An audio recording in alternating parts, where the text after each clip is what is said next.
প্রত্যেকদিন সংসারে সকাল থেকে ফুল এনার্জি নিয়ে এইভাবে কাজ করলে সংসারের লক্ষ্মীশ্রী বজায় থাকে। তাহলে চলো বন্ধুরা, ভিডিওটা এখান থেকে শুরু করছি। Hello everyone, good morning. কেমন আছো তোমরা সবাই? আশা করি সবাই ভালো আছো। শিউলি লাইফস্টাইল ব্লগে আর একটা নতুন ভিডিওতে তোমাদের সবাইকে জানাই অনেক স্বাগত। এখন সকাল বেজে গেছে 6টা, আর এখন তোমাদের সাথে নিয়ে ভিডিওটা শুরু করছি। আশা করি আজকের ভিডিওটা তোমাদের অনেক ভালো লাগবে, আর ভালো লাগলে অবশ্যই একটা লাইক করে দিও।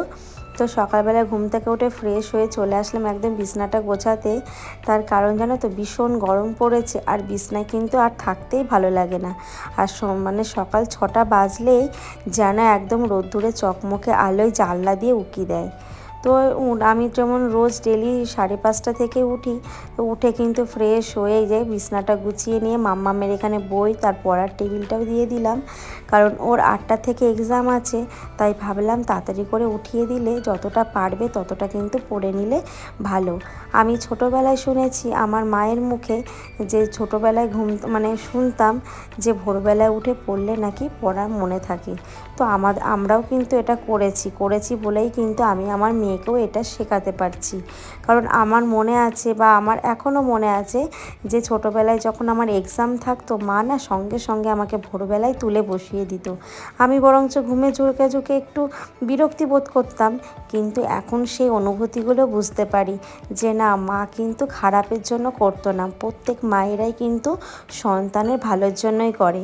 তাই জন্য কিন্তু আমার সন্তানের ভালোর জন্যই কিন্তু ওকে সকালবেলায় তুলে দিয়েছি, যাতে ও সকালবেলা উঠে পড়াশোনাটা করতে পারে। আর সকালবেলায় পড়াশোনা করলে কেন মনে থাকে, সকালে একদম নিস্তব্ধ প্রকৃতির একদম ঠান্ডা ঠান্ডা মাইন্ডটাও ফ্রেশ থাকে, তার সঙ্গেও কিন্তু শরীরে একটা এনার্জি থাকে, আর পড়াশোনার দিকে কিন্তু একটু ভালো মনটাও আসে।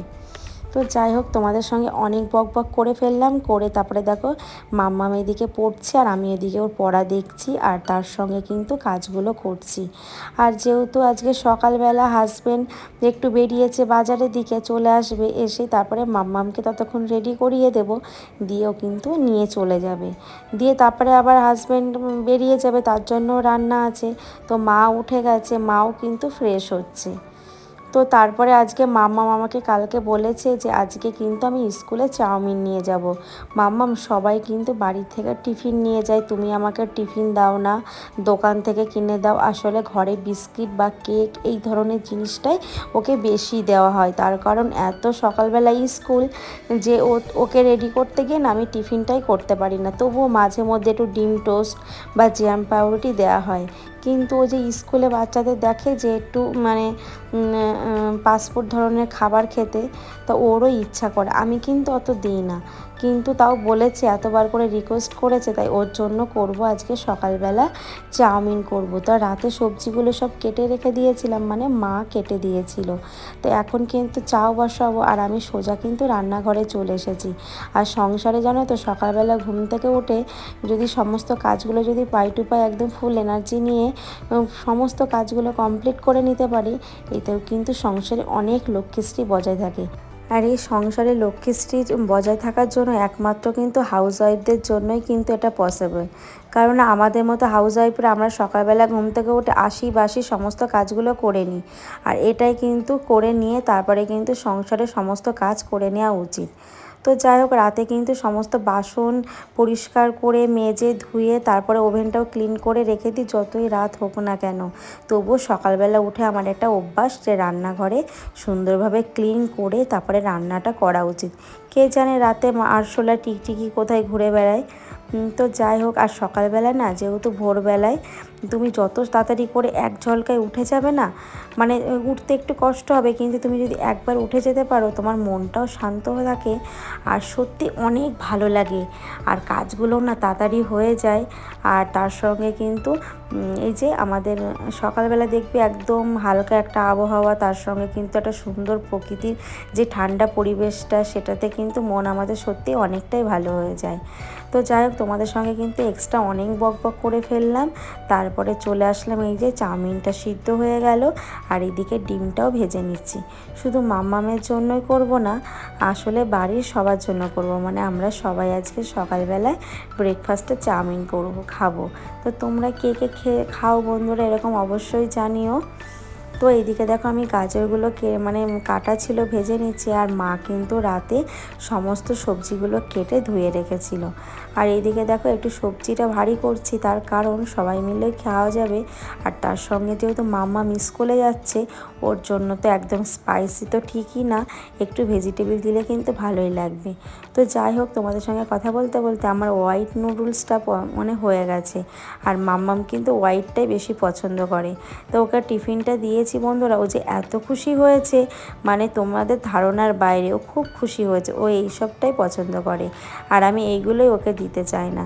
তো যাই হোক, এইদিকেও টিফিনটা গুছিয়ে নিচ্ছে, আর এদিকে কিন্তু ও চলে গেল, আর আমি এদিকে চাউমিনটা এখন নামিয়ে নেব, নিয়ে না তারপরে হাজবেন্ড আসবে, ওকেও খেতে দেব।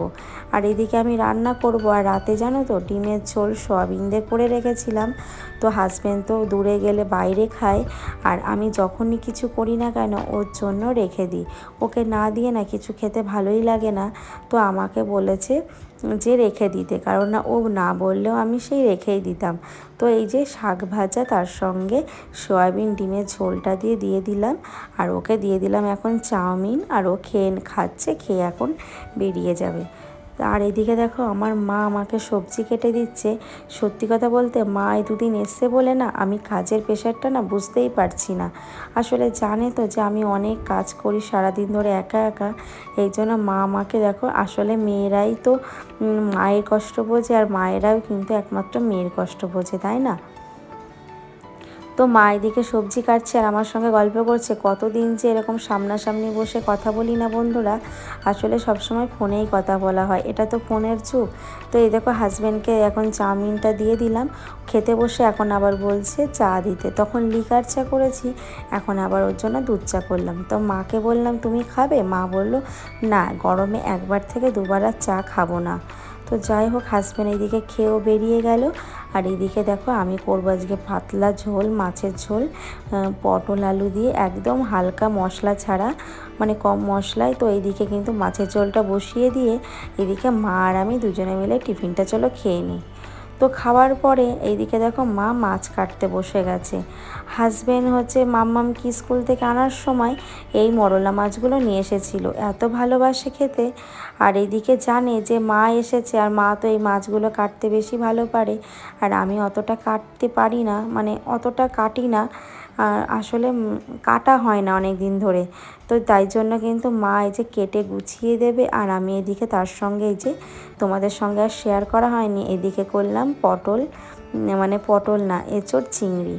তো মা এইদিকে বাজার মানে বাড়ির থেকে যে এঁচোড়টা নিয়ে এসেছিল, সেই এঁচোড়টা দিয়ে যে চিংড়ি মাছটা দিয়ে করছে, আর কত সুন্দর হয়েছে দেখো। তারপরে একদম ব্রেক নিয়েছিলাম, নিয়ে দৌড়ে চলে গেছিলাম মাম্মামকে স্কুল থেকে আনতে। আর জানোই ওর এক্সাম, আর এখন এক্সাম হতে বেশিক্ষণ সময় লাগে না, তো না ওভেন টোভেন ক্লিন না করেই চলে গেছিলাম। আর বাসনগুলো এসে দেখি মা ধুয়ে রেখে দিয়েছে, আমি বারণ করেছিলাম যে আমি এসে করে নেব। তো মা দেখলো যে আমার মেয়ের কাজগুলো পড়ে আছে, তুই এসে অনেকক্ষণ ধরে বাইরে গরম থেকে এসে করবি, তার থেকে আমিই করে দিই। তো সত্যি কথা বলতে অনেক কাজগুলো গুছিয়ে দিয়েছে, আর আমি এসে একটু বসে হালকা করে একটু ঠান্ডা জল খেয়ে মাম্মামকে এদিকে মা স্নান করাচ্ছে, আর আমি এদিকে সমস্ত এই যে ওভেন টোভেনগুলো ক্লিন করে নিলাম। আর সত্যি কথা বলতে বন্ধুরা, বাইরে এত গরম, এসে না আর ভালো লাগছিল না। তো প্রচণ্ড ঘেমে গেছি, ভাবলাম যে একবারে কিন্তু স্নানটাও করে পুজোটাও দিয়ে নেব। তো মা এদিকে স্নান হয়ে গেছে, এক এক করে ওরাও স্নান করে নিলে তাহলে লাস্টে ফাঁকা থাকলে আমিও করে নেব। আর জানো তো, যেহেতু বাড়িতে কেউ নেই বাবা ছাড়া, একা আছে বাবা, তাকে কে রান্না করে দেবে এই টেনশানে মাও এখানে এসে কিন্তু মন ভালো নেই, আবার বাড়িতে গেলেও কিন্তু মনটা এইদিকেই পড়ে থাকে। তো ওই জন্য বলছে চলে যাবে, এই দুদিন আসলো থাকলো না আবার চলে যাবে। আসলে 1 বছর পর আসলো জানো তো, আর আমারও যাওয়া হয় না মেয়ের পড়াশোনার জন্য। আমিও সেই পুজোর থেকে ঘুরে এসেছি, সেই দুর্গা পুজোয় আর যাওয়া হয়নি। আমার এরকম 8 মাস 9 মাস বা 1 বছর হয়ে যায় যেতে। এক সময় কিন্তু এই যে নিজের বাড়িটা যে এত পর হয়ে যাবে সত্যি কোনো দিনও ভাবিনি। আর মেয়েদের কী পরিণতি দেখো, তোমরাই বলো, যে মেয়েরা কিন্তু নিজের বাড়িটা কিন্তু অতিথি হয়ে যায়, সেই বছর ঘুরে গেলেও ভালো না গেলেও ভালো, তাই না? কিন্তু আমাদের কিন্তু মনটা কিন্তু ওখানেই পড়ে থাকে। কিন্তু আস্তে আস্তে পরিস্থিতির চাপে আমাদের কিন্তু সব কিছু কিন্তু আস্তে আস্তে কিন্তু মানে অনেকটাই মানে বলতে পারো ভুলে যেতে হয়। মানে ভুলে যাই না, তবুও মন থেকে তো ভুলতে পারি না, কিন্তু টানটা অনেকটাই কমে যায়। আসলে যখন আমাদের নিজেদের সংসার সন্তানের সমস্ত চাপটা চলে আসে, তখন কবে কোথায় যেন আমরা সে মায়ের জায়গাটাই নিয়ে নিই। তো এটাই হলো আমাদের জীবন, কিছু করার নেই। তো মা কালকেই চলে যাবে, আর মনটা আমার ভালো লাগছে না, কারণ দুদিনের জন্য এসে আবার চলে যাবে। আমার মাম্মাম তো ভীষণ কাঁদছে, বলছে দিদুন দুদিন থাকো। তো যাই হোক, তোমাদের সঙ্গে কথা বলতে বলতে সমস্ত কাজ কমপ্লিট। এখন কিন্তু স্নান করার পালা। তা মা যেই জামা কাপড়গুলো কেচে দিয়েছিল সেইগুলো এক এক করে যে এখন মেলে দিচ্ছি, দিয়ে কিন্তু আমিও স্নানটা করে নেব। তোমরা আমার মুখটা দেখে বুঝতেই পারছো ভীষণ ঘেমে গেছি, বাইরে এত পরিমাণে গরম। শুনছি যে গরমের পরিমাণটা নাকি আরও বেশি হবে। এখনই গরম পড়েনি, তাই বাড়িতে থাকতে পারছি না, গরম পড়লে যে কি হবে। তো যাই হোক, মা এদিকে দেখো সমস্ত জামা কাপড়গুলো মা কেচে দিয়েছিল, তো সেইগুলো আমি এখন মেলে দিচ্ছি। আর এত পরিমাণে গরম বন্ধুরা, যে ঘরে কিন্তু ছাওয়া জায়গায় মেললেও কিন্তু জামা কাপড়গুলো শুকিয়ে যাচ্ছে, সেটার এক্সট্রা করে কোথাও ছাদে বা মেলতে হচ্ছে না। তো আর বেশি কথা বাড়াবো না। যারা এতক্ষণ ধৈর্য সহকারে আমার ভিডিওটা দেখছিলেন, তাদেরকে অসংখ্য ধন্যবাদ। এইভাবে আমার পাশে থেকো, আমাকে সাপোর্ট করো। সবাই ভালো থেকো, সুস্থ থেকো। আবার দেখা হবে নেক্সট কোনো ব্লগে। Tata, by.